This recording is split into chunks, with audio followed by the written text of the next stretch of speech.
This will be part three to me debating or my views on Tiffany of Clutch magazine.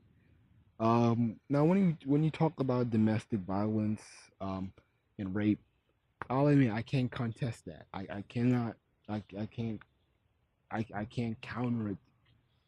Because yeah, there are women who are being abused and hurt, and I've heard stories, and I do go to I do something for my school. I attend the I forgot what they call it, but it's something walk in the night or something.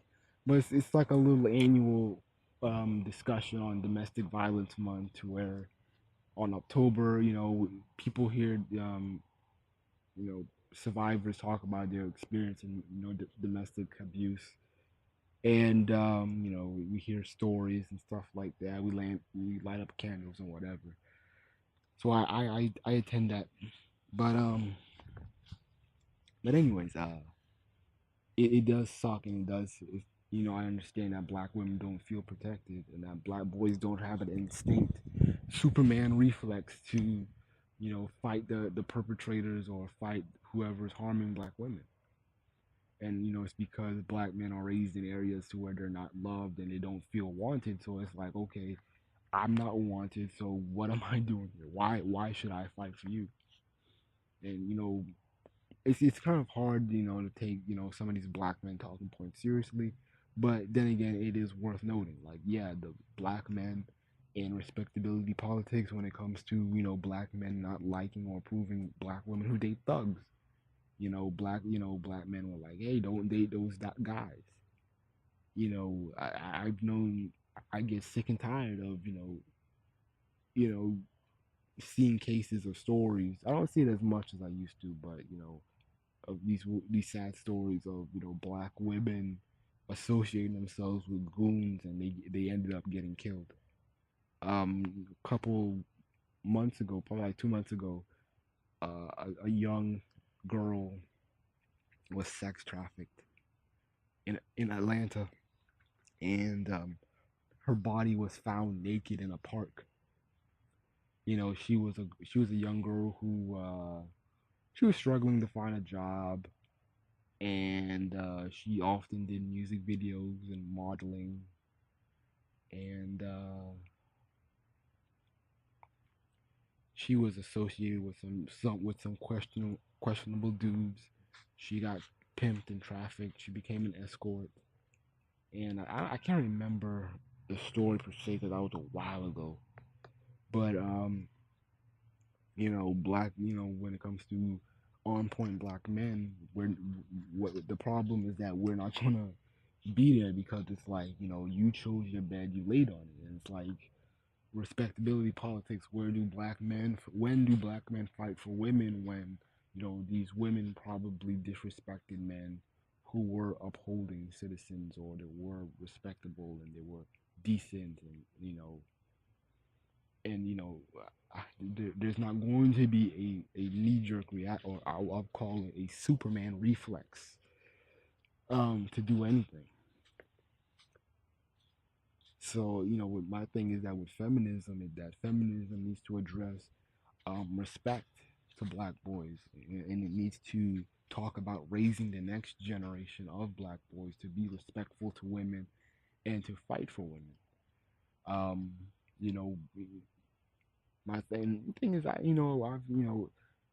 there needs to be fathers in the household, and it needs to be talked about that yeah, black men do need to fight for physically fight for us because uh we can't, because they can't do it, or they failed, or they're not, or even because black women amongst themselves aren't even fighting for each other. They're fighting against each other, but not for each other. So that needs to be discussed with feminism. I feel like feminism misses the point of the need for black men and black boys, because black boys do, to a degree, they do have, they I don't even say to a degree, they have to be masculine. They have to be fighters. They have to be protectors, because the bitch made boys that you see, like Magic Johnson's son, RuPaul. and all these feminized princess boys, they're not gonna fight for black women, and the black women are gonna realize this, and they are slowly realizing that these gay men are not gonna protect them.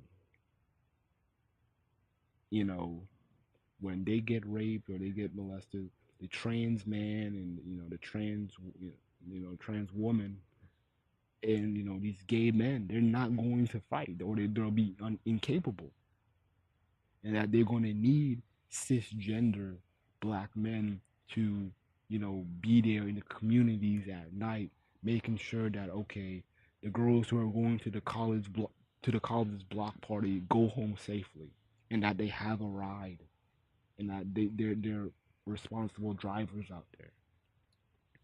That needs to happen. So it, the frustration goes both ways, because yet again, black men don't feel respected, black women don't feel protected, and it's like a chicken and the egg argument. It's like, which one came first? Was it black women disrespecting black men, or was it black men just saying fuck it, we're gonna do our own thing? It's kind of frustrating, like who done it first, but let's just do eeny meeny miny mo, okay? Black man, okay, you just kind of let go of the shit. Let go of the high school shit that um that you experienced in high school. Okay? Most likely the bitch you mad about is probably pregnant with a goon, enrolled in DeVry University, majoring in what, business or management or whatever. Move on. You'll find many girls, a lot more prettier girls in college, and just traveling. So don't sweat it. With black women,